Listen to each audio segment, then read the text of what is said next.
Bonjour à tous, bienvenue à vous dans votre émission Ensemble c'est mieux sur France 3 Bretagne. Allez, commençons tout de suite par le menu du jour. Au menu ce matin, l'eau du robinet, nous la passerons à la loupe. Quelle est sa qualité en Bretagne? Comment est-elle contrôlée? Comment également économiser la ressource au quotidien? Eh bien, c'est à toutes ces questions que nous répondrons dans quelques instants avec Jean-Pierre Trousselard, directeur du syndicat mixte de gestion pour l'approvisionnement en eau potable d'Ille-et-Vilaine. Dans la rubrique Conso, notre expert Olivier Dauvert fera le match entre l'eau du robinet et l'eau en bouteille qui gagnera suspense. Virginie Jourdan nous parlera quant à elle de l'émergence des mutuelles communales en Bretagne et vous verrez que c'est une alternative solidaire qui séduit de plus en plus. Nous vous présenterons aussi un incontournable pour ceux et celles qui ont la main verte, le guide du potager bio en Bretagne publié chez Terre Vivante. L'une de ses auteurs, Aourel Lecornec, sera avec nous dans quelques instants. Sans oublier la rubrique emploi avec Sébastien Nau, eh bien notre expert en recrutement nous expliquera aujourd'hui comment valoriser son parcours dans un entretien d'embauche. Voilà pour le sommaire. Bienvenue à tous, bienvenue à vous. Bonjour ma chère Catherine. Bonjour Laurence. On rappelle, vous êtes comédienne en théâtre d'improvisation et vous allez mettre votre petit grain de sel dans l'eau du robinet ce matin. Oui. Tout au long de ces 52 minutes. L'eau. L'eau. L'eau. Ne zappez pas. C'est un sujet intéressant. L'eau, c'est la vie. L'eau, c'est assez important. Et d'ailleurs, je me suis demandé ce matin, j'ai remarqué, en voyant l'eau couler quand même, qu'on avait tendance à prendre pour acquis un peu cette eau potable qui coule et qu'on a à disposition. Ouais. Et c'est quand même une chance, parce que tout le monde n'a pas cette chance-là. Et du coup, en voyant cette eau couler là, j'ai fini par fermer le robinet, je vous rassure. J'ai pensé à cette sagesse dont j'ai été abreuvée petite, notamment cette personne qui disait l'eau, boire de l'eau, moi plutôt crever, c'est ce qu'il a fait. Et ma mamie, par exemple, qui disait l'eau c'est bon et puis ça saoule pas. Et elle avait raison, et puis elle a vécu beaucoup plus longtemps que la première personne. Donc voilà, l'eau, hâte d'en savoir un peu plus sur ce trésor transparent qui coule sous nos pieds. Sous nos pieds, exactement. Et puis vous interviendrez au fil de l'eau dans cette émission. Oui. Allez, vous restez avec nous. Bienvenue à vous tous. Je vous le disais, nous on va parler de l'eau du robinet ce matin, l'eau courante, mode d'emploi. Eh bien tout de suite, quelques explications en images. Le dromadaire, aussi surnommé vaisseau du désert, est un animal majestueux et particulièrement coriace. Il peut vivre sans boire pendant 5 semaines. L'homme, lui, se dessèche au bout de 3 petits jours seulement. Face à ce terrible constat de faiblesse, nous, les hommes, vivons depuis des millénaires au bord des lacs et des fleuves.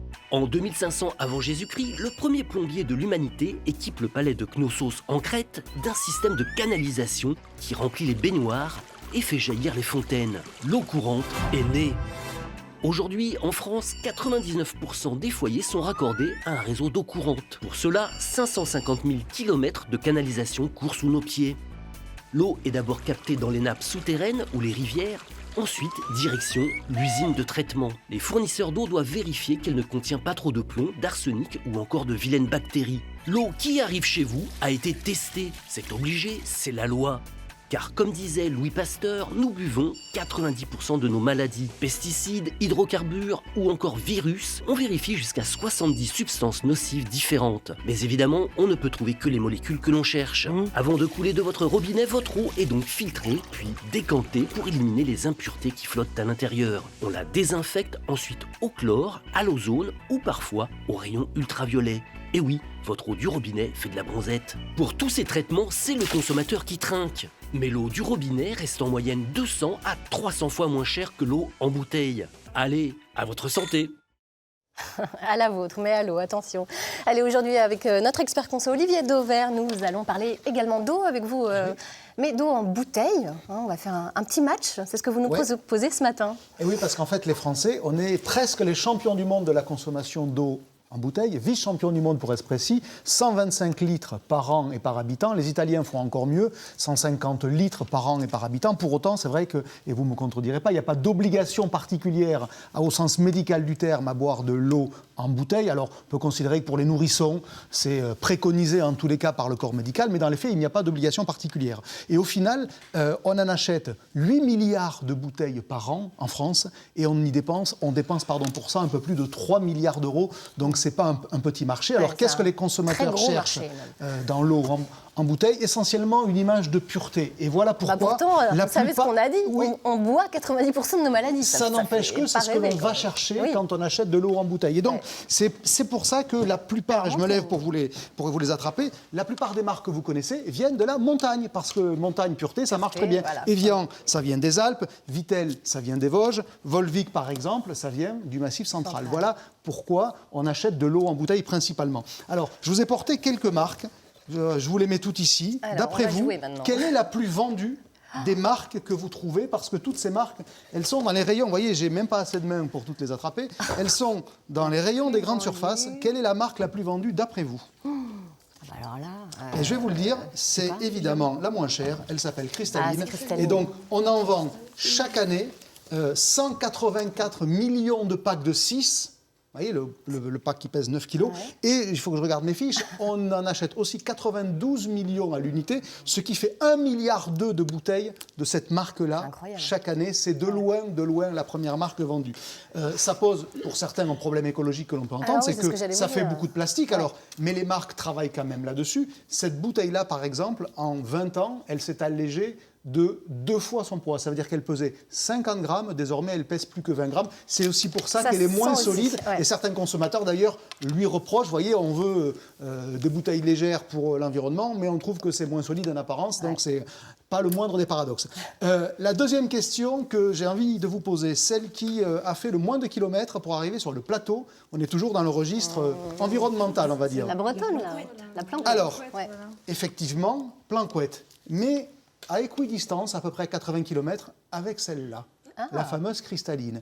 Donc attention à cette idée, vous voyez, parce que Cristalline a une particularité, c'est que c'est une seule marque, mais elle est prise dans 20 sources différentes en France, parce que c'est une eau de source, alors que les eaux minérales, par exemple, prenons la plus célèbre probablement d'entre elles, qui s'appelle Evian, elle ne vient que d'une seule source, dans les Alpes, et donc où que vous soyez dans le monde, et donc évidemment en France, elle partira des Alpes, alors que cette eau qui s'appelle... C'est pour ça que la Cristalline est moins chère, alors? Et c'est aussi pour ça que Cristalline est moins chère, et c'est pour ça que la véritable marque de cette bouteille, pour vous la prendre, n'est pas Cristalline, parce que la loi oblige que la marque soit la source, écrite en plus gros. Donc ici, elle s'appelle Éléonore dans l'Ouest, sauf que comme c'est écrit en bleu clair sur bleu foncé, vous ne le voyez pas. Non. Et en réalité, vous voyez Cristalline, parce que c'est ce qui est écrit de manière beaucoup plus lisible. Donc la marque au sens légal, c'est Éléonore. La marque, pour vous les consommateurs, c'est Cristalline. Tout ça pour respecter la réglementation. J'ai une dernière question à vous poser. Combien y a-t-il de propriétaires différents derrière toutes les marques que vous avez? Et vous voyez que je ne pouvais pas en porter plus, mais il y a encore bien d'autres marques. Combien de propriétaires différents d'après vous? Pas tant que ça, en fait, on imagine. Ouais. Alors, il y a effectivement 3 propriétaires différents. Si je fais abstraction de celle-ci, Planquette, qui... Les Bretons vont me faire la gueule, mais c'est pas grave, appartient à quelqu'un du Sud-Ouest, à une boîte des Pyrénées, voilà. Donc je la mets de côté, celle-ci n'est plus bretonne, sachant qu'avant elle appartenait à Nestlé qui était suisse. Donc vous voyez, ça fait très longtemps qu'elle n'était pas bretonne. Et en fait, il n'y a que 3 marques. Nestlé, le groupe Nestlé qui est suisse, Danone, que beaucoup connaissent, et le groupe qui possède Cristalline, qui possède aussi donc Cristalline, Vichy, et puis Saint-Yor, qui est là, je vous la mets ici. Il possède aussi Courmayeur, par exemple. Si je prends Danone, et vous voyez qu'elles vont toutes disparaître au fur et à mesure, je vous enlève Volvic, je vous enlève Evian, je vous enlève aussi Salvetat, je vous enlève aussi Badois. Et il reste les eaux de Nestlé, Vittel, Perrier, San Pellegrino, Contrex et Épar.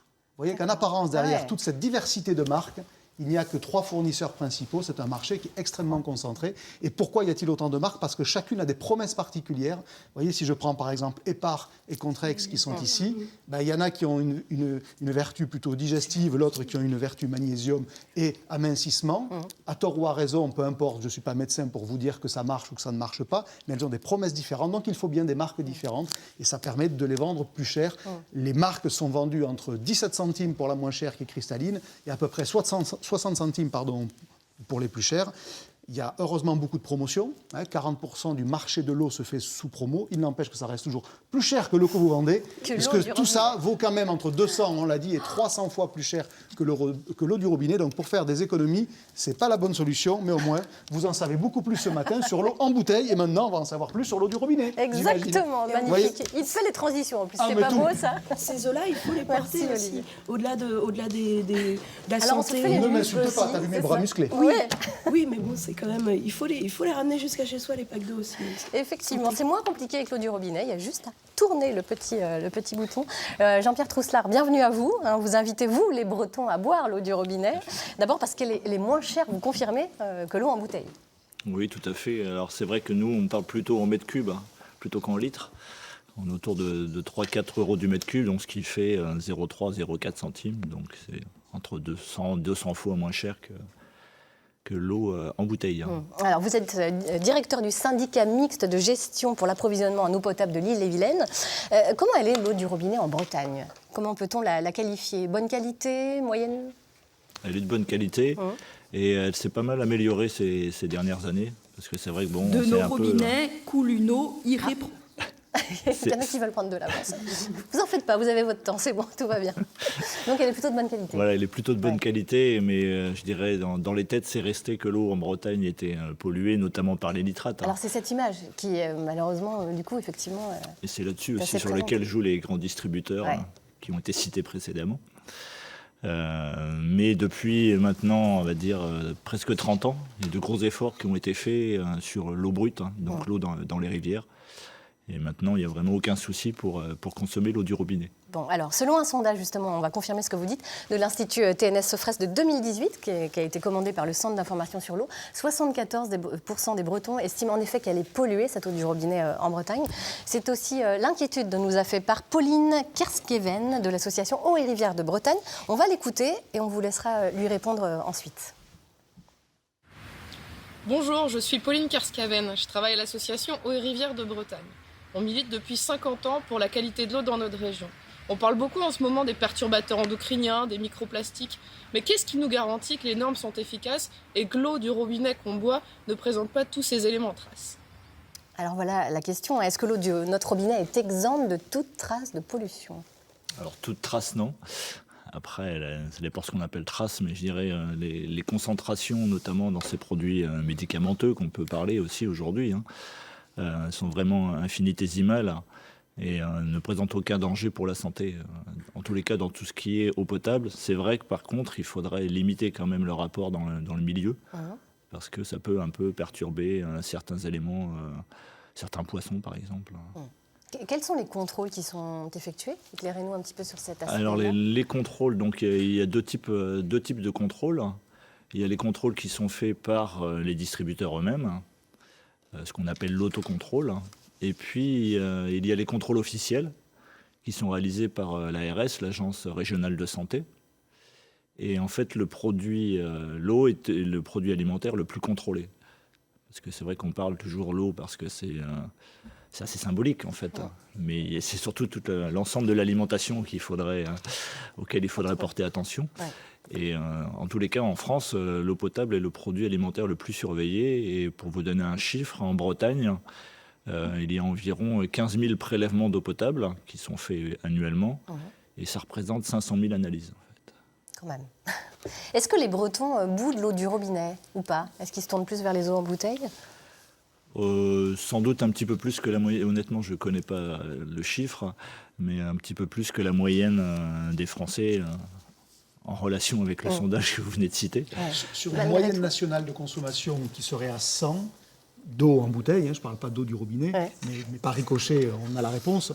La Bretagne est plutôt aux alentours de 105. Donc on est légèrement surconsommateur d'eau du robinet comparé à la moyenne des Français. Avec le contexte historique qu'on connaît. Mais quand même. Malgré tout, il y a une progression quand même de la consommation de l'eau du robinet depuis quelques années. Des efforts, je vous dis, ont été faits déjà sur la qualité et puis sur la communication aussi. Alors c'est vrai qu'on n'a pas les mêmes moyens que Danone ou Nestlé pour communiquer, ça c'est sûr. Mais il y a une campagne actuellement sur Rennes, au niveau de l'agglo, pour inciter les gens à boire l'eau du robinet. Bon. Allez, vous restez avec nous. On verra tout à l'heure justement l'état de la ressource en eau en Bretagne. Mais pour l'instant, on va se tourner vers vous, Virginie. On va parler d'un sujet qui va tous nous intéresser puisqu'on va évoquer l'émergence des mutuelles communales qui séduisent de plus en plus de personnes. Racontez-nous ça un petit peu. Alors, les mutuelles communales, ce sont des complémentaires santé qui sont portés par des communes, en tout cas qui sont proposés par des communes. Donc, dans le dernier magazine Sans Transition, c'est Benoît Van de Stick, qui est journaliste indépendant, qui s'est penché sur la question, qui est allé un petit peu sur le territoire, voir comment ça se passait. Donc, il s'est notamment rendu à Douarnenez. Douarnenez est une des communes qui a présenté à ses administrés une proposition de mutuelle communale. Donc, une mutuelle communale, c'est quoi ?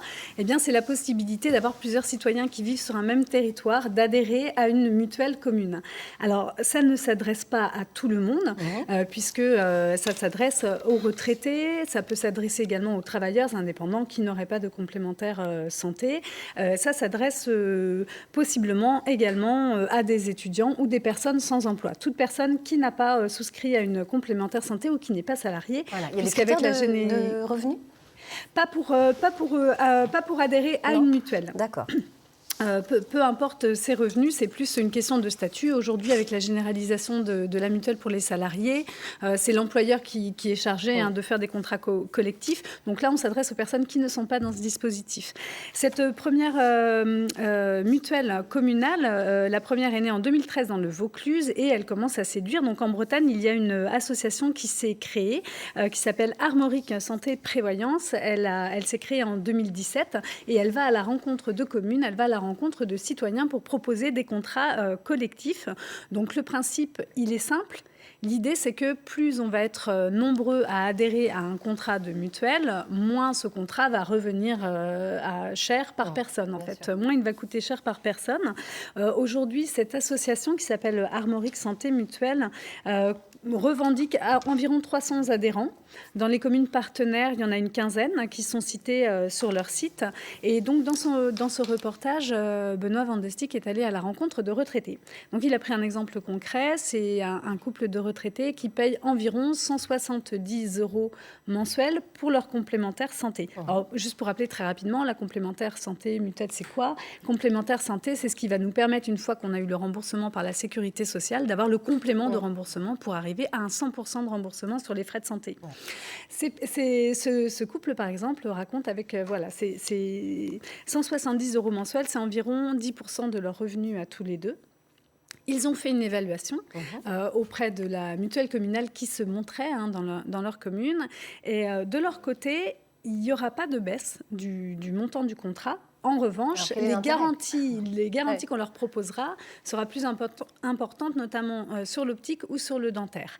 Donc voilà, eux, c'est l'intérêt qu'ils y ont trouvé. C'était pas forcément une motivation financière, c'était vraiment une motivation au niveau Ils y allaient, je pense que ces deux personnes, telles que c'est raconté dans le reportage, y allaient vraiment sans a priori du tout et ils se sont rendus compte qu'ils n'allaient pas forcément baisser, en tous les cas, leur prix. S'il y a des garanties supplémentaires, c'est plus intéressant à prendre si on a des besoins justement au niveau de l'optique ou du dentaire. Et au sein de cette association Armorique Santé Prévoyance revendique environ la possibilité tout de même de pouvoir à garantie égale baisser d'environ 20% par rapport à un contrat actuel si on est tout seul. Donc ensemble, c'est mieux. On vous confirme. C'est moins cher, c'est mieux. Et elles font pourtant pas l'unanimité. Alors elles ne font pas l'unanimité. Voilà, ce n'est pas forcément une solution miracle. En fait, c'est émergent. Donc de toute façon, il va falloir un petit peu commencer à cadrer tout ça. Ça ne fait que c'est depuis les dernières élections de 2014 que des communes ont commencé aussi à miser sur cet argument pendant leur campagne. D'abord, mutuelle, qu'est-ce que ça veut dire ? On en parlait tout à l'heure avec Catherine. En fait, c'est un organisme qui est à but non lucratif. Donc, on n'est pas sur une assurance qui a un but lucratif, qui est de pouvoir dégager de l'argent pour ses actionnaires ou les dirigeants de l'entreprise. But non lucratif, on est bien sur tout l'argent qui est récolté repart à l'intérieur du circuit. Mutuelle communale ne veut pas dire mutuelle au sens, ce qu'on vient de dire, non lucratif pour l'instant. Donc, c'est vraiment vers ça aussi ce sont des choses qu'il faut vérifier. La mutualité française s'empare un peu du sujet. Elle donne des conseils. Ce qu'elle dit notamment, c'est de rappeler que pour elle, ces mutuelles ne vont pas forcément réussir à garder des coûts qu'elle propose aujourd'hui qui sont assez bas, puisque 70% des adhérents de ces mutuelles communales, pour l'instant, sont des retraités, donc avec des besoins de couverture de frais de santé qui sont importants. Frais d'hospitalisation, on le rappelait, le dentaire, dentaire, l'optique, etc. Donc la Mutualité française doute de la possibilité de garder des tarifs intéressants et préférentiels.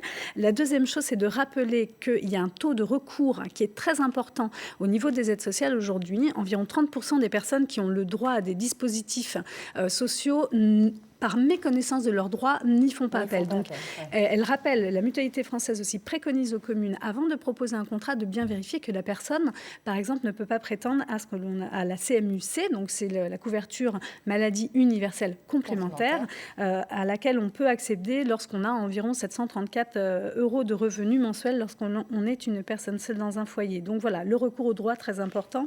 Et dans un troisième temps, la Mutualité française recommande aux personnes de se rendre sur son site www.mutualité.fr pour aller vérifier que le contrat qui nous est proposé est bien porté par une mutuelle et non pas simplement par un assureur, un courtier qu'on serait allé voir et que la commune, voilà, par méconnaissance, proposerait simplement finalement une mutuelle privée. Merci Virginie de nous avoir éclairé sur ces mutuelles communales. Vous connaissiez l'existence les uns les autres de celles-ci ?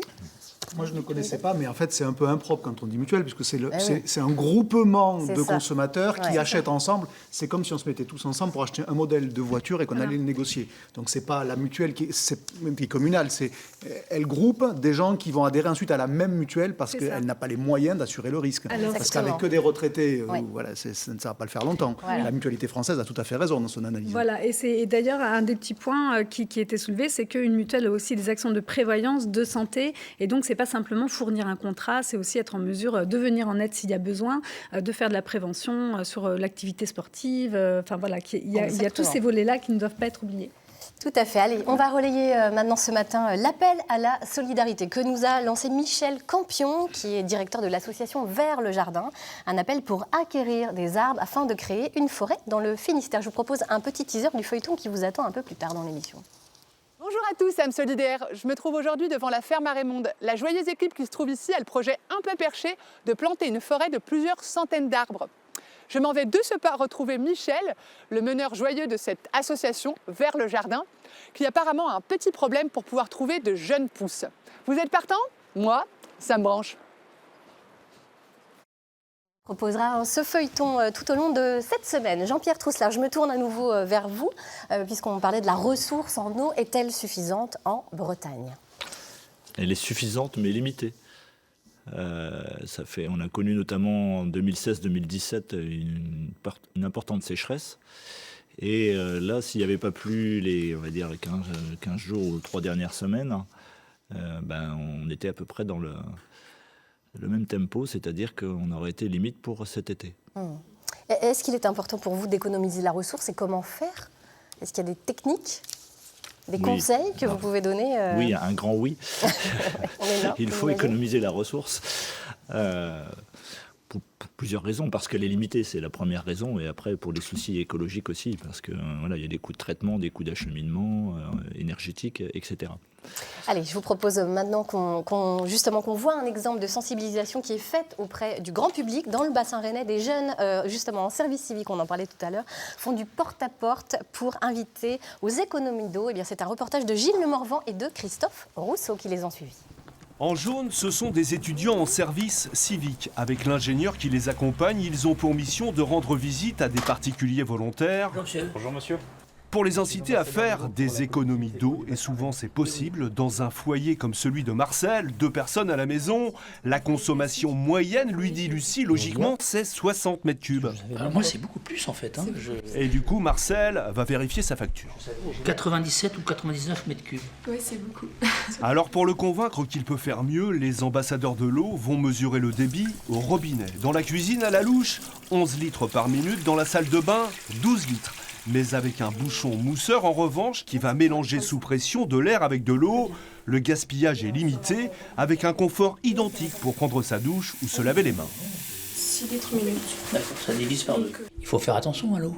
Donc, quelque part, on a banalisé l'eau facile à accès, ce qui n'est pas le cas dans tous les pays. Moi, j'ai eu l'occasion d'aller au Mali, et l'eau est une denrée extrêmement précieuse, qui ne semble pas le cas pour nous, puisqu'il suffit d'ouvrir le robinet et l'eau arrive. Avec ses bouchons mousseurs, Marcel devrait désormais limiter sa consommation. Ce sera bénéfique pour son portefeuille, mais pas seulement.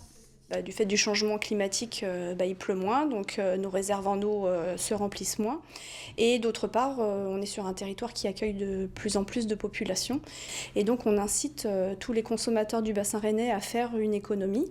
Même si elle est de 10% chez chacun des abonnés, nous, ça nous génère des millions de mètres cubes supplémentaires. Dans les mois qui viennent, nos ambassadeurs de l'eau vont visiter 3000 personnes sur le bassin rennais. A priori, c'est pas beaucoup, mais si comme Marcel, chacun retient la leçon et promet d'en toucher 2 mots à ses voisins, à la fin, les petits ruisseaux feront peut-être les grandes rivières.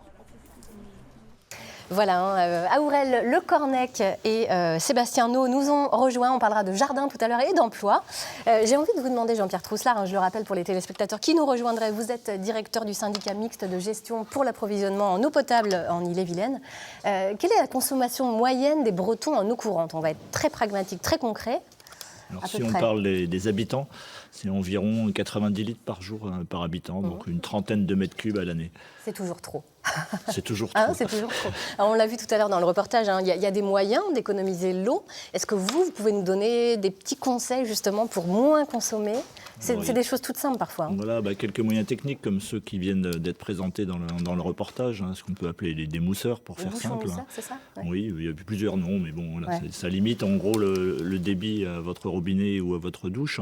Que faire d'autre? Est-ce qu'il y a d'autres techniques, d'autres astuces? Il y a d'autres techniques, tout ce qui est électroménager, souvent on fait attention à la consommation électrique, mais sur la même étiquette, il y a aussi marqué la consommation d'eau, donc je vous invite à y faire attention. Vous pouvez également, on parle toujours de dire c'est mieux de prendre une douche qu'un bain, ce qui est plutôt vrai si on ne reste pas un quart d'heure sous la douche. Ça dépend qui. Et sinon des appareils économes, sans doute, parce que de plus en plus dans le commerce. Des appareils économes, des doubles chasses d'eau, voilà, un certain nombre de choses qui existent maintenant. Il faut simplement faire attention quand on les achète. Repérer les fuites également. Alors repérer les fuites, donc regardez régulièrement votre compteur pour voir si entre le soir et le matin, s'il n'y a pas de consommation anormale. Et puis le jardin, parce que ça consomme forcément, mais on est bien obligé d'arroser, et c'est pas Aurel Le Cornec qui nous dira le contraire. Il faut plutôt arroser quand alors? Là, c'est pas forcément pour l'évaporation, c'est aussi pour l'évaporation, mais c'est pour les plantes. Ma voisine en parlera sans doute mieux que moi, mais effectivement pas en plein soleil.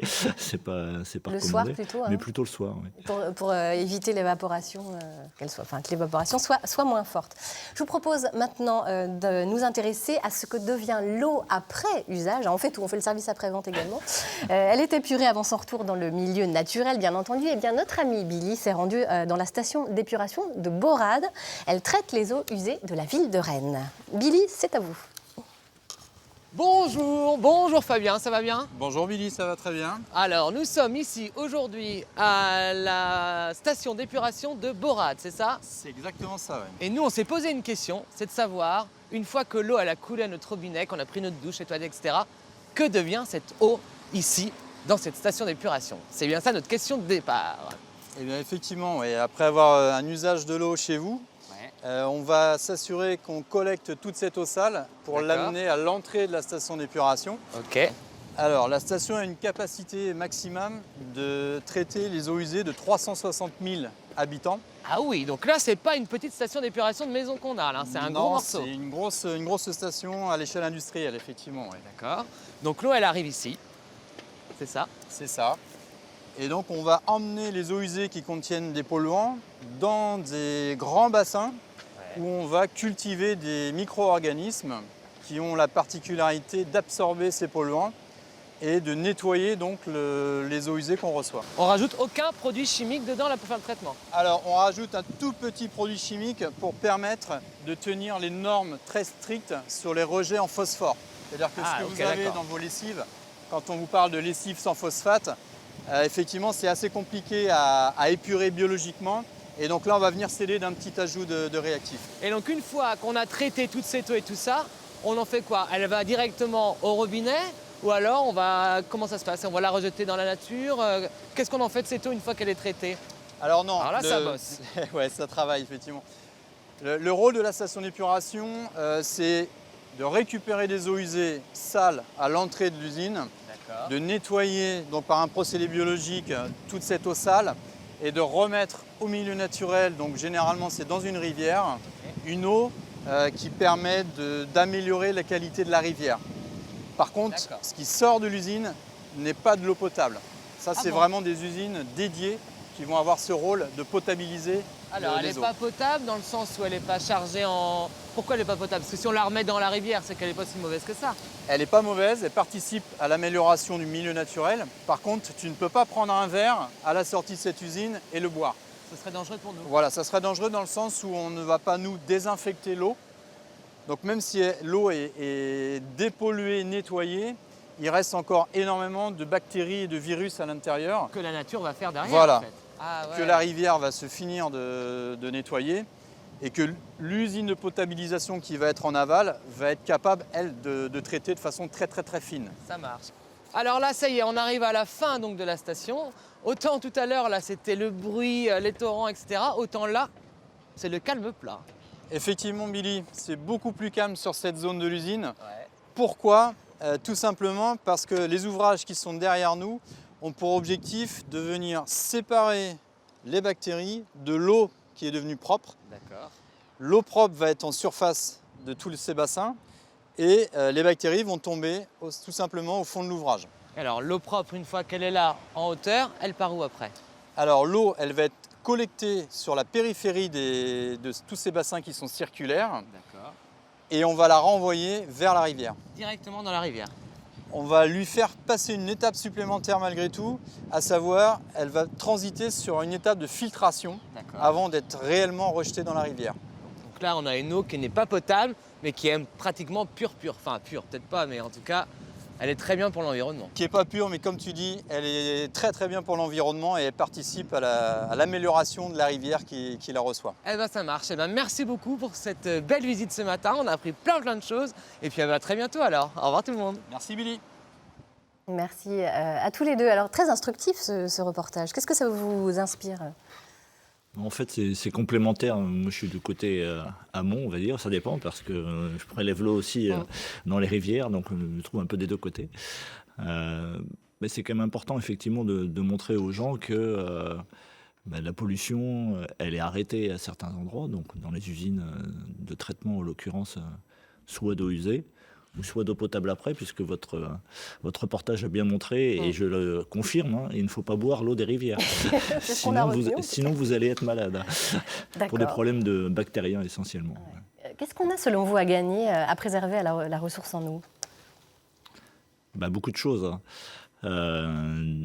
Déjà, pour tout le milieu, pour la biodiversité, on en parle beaucoup en ce moment, des problèmes de biodiversité. Mais c'est vrai que plus vous aurez une eau, on va dire pure pour simplifier, et plus, je dirais, l'ensemble de la faune et de la flore pourront se développer comme il faut. Et puis derrière, nous, on peut y gagner aussi en termes de traitement, parce que plus la qualité de l'eau brute sera bonne, et plus les traitements derrière seront limités pour la rendre potable. Peut-être qu'un jour, on pourra boire l'eau des rivières. Espérons. Espérons. Merci beaucoup, Jean-Pierre Trousselard, d'avoir été à nos côtés. On va maintenant relayer cet appel à la solidarité dont je vous parlais tout à l'heure. Alors, je vous propose qu'on parte en direction du Finistère. Et voilà, ça y est, je suis bien arrivée à la ferme à Raymonde. Un lieu solidaire, une ferme qui promeut la biodiversité et le développement durable. Ils ont besoin d'aide parce qu'ils veulent planter une forêt de toutes pièces, planter des arbres. Et moi, je vais venir les aider parce qu'ensemble, c'est mieux.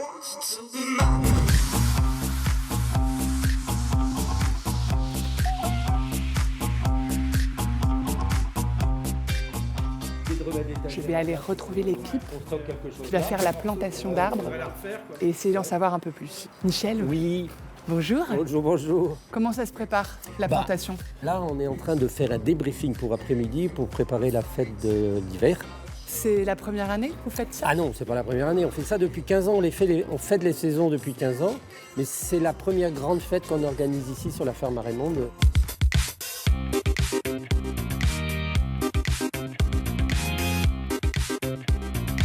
Parce que c'est quoi le projet de la ferme à Raymonde en général ? C'est permettre à tous et à chacun de s'approprier un peu de biodiversité. Pour moi, c'est la biodiversité humaine, mais naturelle, avec les animaux, avec les plantes. C'est tout l'environnement qui doit être pris en compte. Par exemple, vous voyez juste à côté de nous, là, Qu'est-ce que c'est ? On appelle ça un hôtel à insectes. L'idée, c'est de permettre à chaque animal, chaque insecte, chaque volatile, de pouvoir y trouver une place. Donc, on arrive dans le potager. Oui, vous nous montrez ? Le premier potager qu'on a créé, en fait. Vous avez planté quoi alors ? Là, par exemple, là, on voit qu'ils apparaissent encore, il y en a plein. Hein. Ça faisait 3 mètres de haut, c'était des topinambours. On les voit là. Quand on fouille un petit peu, dès qu'on les sort, vous voyez, c'est une production complètement surréaliste. Ah bah ouais. Là, il y en a beaucoup. Il y en a énormément. Donc on le distribue, on le donne aux gens et puis aux animaux. Qu'est-ce que je vois là-bas ? Parce qu'il y a aussi une plantation, c'est ça ? Alors une plantation là, qui est prévue. on va aller sur notre projet grandiose. C'est sur la création de la forêt. C'est-à-dire qu'on va permettre aux gens de pouvoir y mettre un arbre qui va être là pour les générations futures.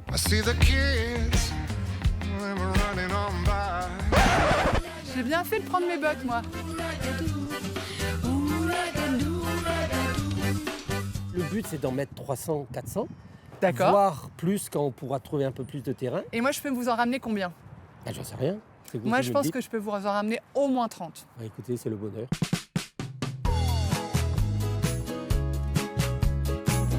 Il y a quelques essences qu'on a installées. Hein. On voit là, il y a des érables du Japon. Ouais. Après, il y en a beaucoup de chênes qui sont récupérés. Là, on voit un qui a été planté le 3 novembre. En fait, l'idée, c'est que chacun s'investisse qui viennent voir. En venant planter son arbre. C'est ça la première chose.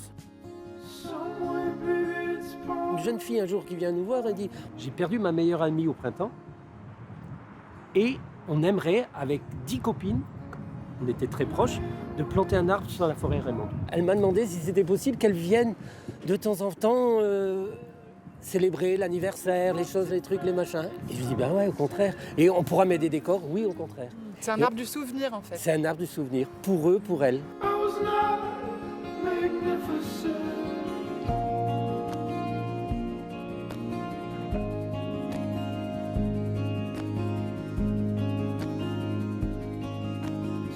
Là-bas, on était sur l'espace agricole. Maïs, la grosse culture, la voie express, les avions. Enfin, et là, quand j'ai découvert ce terrain, j'ai dit « Waouh ! Putain, qu'est-ce qu'on sent bien !» C'est l'endroit le plus agréable de la propriété. On se croirait dans un cocon, un peu, un cocon de verdure. Je l'ai appelé le potager d'Hervé. R.V. Pourquoi ? Parce que c'est un bonhomme que j'ai connu, qui a quitté notre monde. Et son père, quand il est parti, il m'a dit « C'est dommage qu'il n'ait pas eu assez de temps pour te rencontrer, pour remettre les pieds dans la terre. Ça m'a tellement marqué qu'on a appelé ça Hervé. Ce qui est touchant, c'est qu'on voit que ça a été pensé pour être durable, être dans l'avenir, et en même temps, c'est fait de toutes ces histoires individuelles. On est toute une équipe derrière notre histoire, donc en effet, j'ai besoin des autres. Et les autres, à un moment donné, tu rends. Plus tu donnes, plus tu reçois. Donc c'est une philosophie peut-être, mais c'est vrai. Bien sûr, en parlant de donner, moi, il faut que je vous trouve 30 arbres au plus vite. Donc je vous laisse, je vous retrouve très vite, et je vais aller chercher ces 30 arbres. On se dit à très vite. Ça marche ? Ok, super. Ok. Au revoir. À très vite et même à demain, puisque vous retrouverez la suite de ce feuilleton dans le Finistère. C'est un beau projet. C'est beau ça, hein ? Vous avez vu ? Super chouette, les arbres. Je crois qu'en Belgique, il y a une ville aussi qui a décidé de planter un arbre à chaque naissance. C'est chouette, ça. Voilà, donc l'arbre, c'est aussi des symboles de ces vies-là qu'on a vues. C'est super chouette. Ouais. Et ça peut loger les insectes aussi. Donc là, on a vu le grand hôtel à insectes. Le grand hôtel. Et puis, mine de rien, c'est là qu'on se dit aussi peut-être, l'arbre, la forêt, c'est ça qui va venir filtrer aussi, garder aussi cette eau, là, c'est un très beau projet. Hâte de voir la suite. Épisode 2. À demain. À demain, on retrouvera la suite. Aurel Le Cornec. Ça marche les hôtels à insectes ou pas ? Mais dites-nous, parce que bon, vous êtes quand même une experte du jardin. Donc, Mais oui, ça marche quand ils sont bien faits. Ça marche. Ils sont bien faits. Oui. Alors, qu'est-ce qu'ils aiment les insectes ? Pas trop joli en fait. Faut pas que ce soit joli. Il faut que ce soit le plus. On peut imaginer de prendre des tiges creuses dans le jardin et d'en faire des petits fagots, de les mettre sur un talus et ça marchera très bien.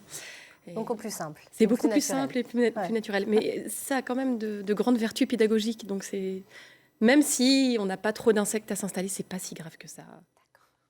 Alors, vous êtes co-auteur avec Marianne Robleski du livre « Le guide du potager bio en Bretagne », publié aux éditions Terre Vivante, qui fonctionne tellement bien que c'est une réédition là, qui est sortie au mois de janvier. En fait, effectivement, enfin, on a les spécificités de notre région qui sont prises en compte dans un guide du potager. Et ça, c'est quand même essentiel. Quelles sont les spécificités de notre belle Bretagne? Dites-nous. On va commencer par l'eau, je crois que... Allez, commençons par l'eau. On a des spécificités de pluviométrie, c'est un petit peu particulier. La Bretagne, il ne pleut pas tant que ça, mais il pleut souvent. Et donc, on a des problèmes d'humidité. Donc, qui dit humidité dit les fameuses maladies cryptogamiques, donc c'est-à-dire les champignons qui peuvent attaquer. Donc, je pense au mildiou, par exemple, que tout le monde connaît, qui attaque les pommes de terre ou les tomates. Donc, c'est toutes ces petites choses qui font qu'en Bretagne, on est obligé d'adopter certains gestes pour pouvoir avoir quand même des légumes. Donc, c'est pas facile de jardiner en Bretagne? D'avoir un potager? Je pense que c'est peut-être un peu plus compliqué que lorsqu'on passe la Loire. Oui, après la Loire, c'est un petit peu plus simple. D'accord. Alors, il y a le climat. Il y a le climat, et il y a aussi le sol. Voilà, parce qu'en Bretagne, on a... Alors, ce n'est pas partout comme ça, mais quand même, je dirais, au moins jusqu'à Rennes, puisque Nantes n'est pas... c'est encore un peu différent. Mais on a un sol granitique, donc, et une terre qui est plutôt lourde, plutôt argileuse, et plutôt acide. Donc, c'est des spécificités. Mais c'est pas mauvais. C'est pas du tout. En fait, les sols lourds sont vraiment intéressants parce que justement, ça retient l'eau. Donc, c'est très intéressant. On a moins. Ce sont des sols donc, qui, lorsqu'on manque de pluie, ça permet d'avoir des légumes toujours sans trop arroser. Donc, en fait, c'est intéressant. Et tous les bons nutriments restent aussi dans l'argile. Donc, c'est bien. Faut juste pas trop en avoir. Voilà. Alors, dans ces conditions, comment choisir justement les fruits et les légumes que l'on va avoir dans son jardin? Vous avez vraiment fait les choses de manière très pratique. Il y a 50 fiches qui sont axées sur le chou chinois, le chou, l'asperge, enfin voilà, tout un tas de variétés. Essayer. Ça veut dire si c'est là, c'est que ça marche, c'est que ça fonctionne. Si c'est là, c'est que ça fonctionne. Bon, on est rassurés. Ce qui ne veut pas dire que d'autres choses ne fonctionneraient pas. J'ai vu récemment un ami qui avait des citronniers avec des vrais citrons qui poussaient dans une serre froide.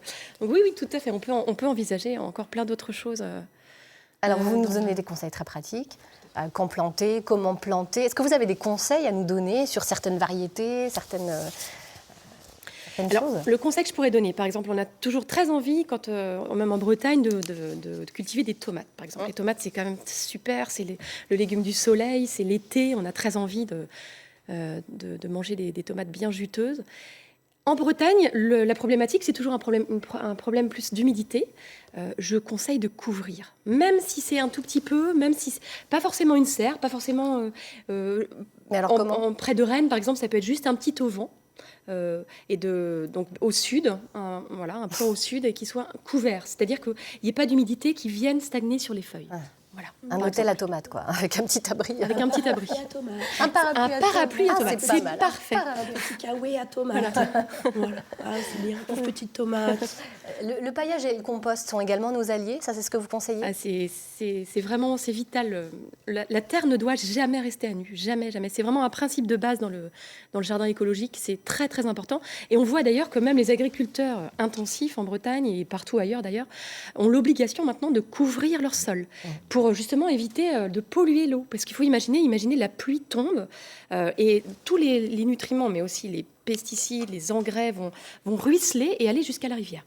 Le fait, par exemple, de mettre des plantes, ce qu'on appelle des engrais verts, je pense à la facélie, à la moutarde, enfin des tas d'autres choses, ça permet d'éviter que tout aille vers la rivière et donc de garder dans la terre les nutriments et tout ce qu'il faut pour la terre. Donc c'est vraiment essentiel. Vous avez recueilli pas mal de témoignages pour alimenter justement cet ouvrage. On fait un peu un zoom également sur la permaculture. Ça se développe dans notre région? C'est vraiment un mouvement, je dirais, c'est très, très à la mode, mais dans le sens positif. C'est pas... Alors la permaculture, c'est vraiment un mouvement holistique. Ça veut dire que c'est un mouvement qui est assez complexe, qui englobe à la fois le jardin, mais aussi l'humain. C'est vraiment important. Et les animaux, etc. Donc c'est un mouvement assez complexe.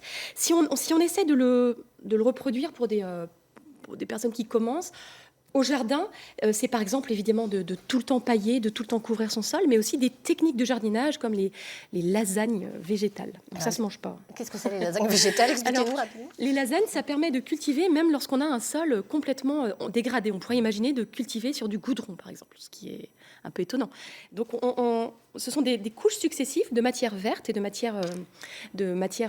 Donc par exemple, on va mettre de la tonte de pelouse, on va rajouter du foin, on va mettre des déchets de jardin et on va empiler comme ça, faire des couches, arroser abondamment, mettre un petit peu de terre ou de terreau et on plante dessus directement.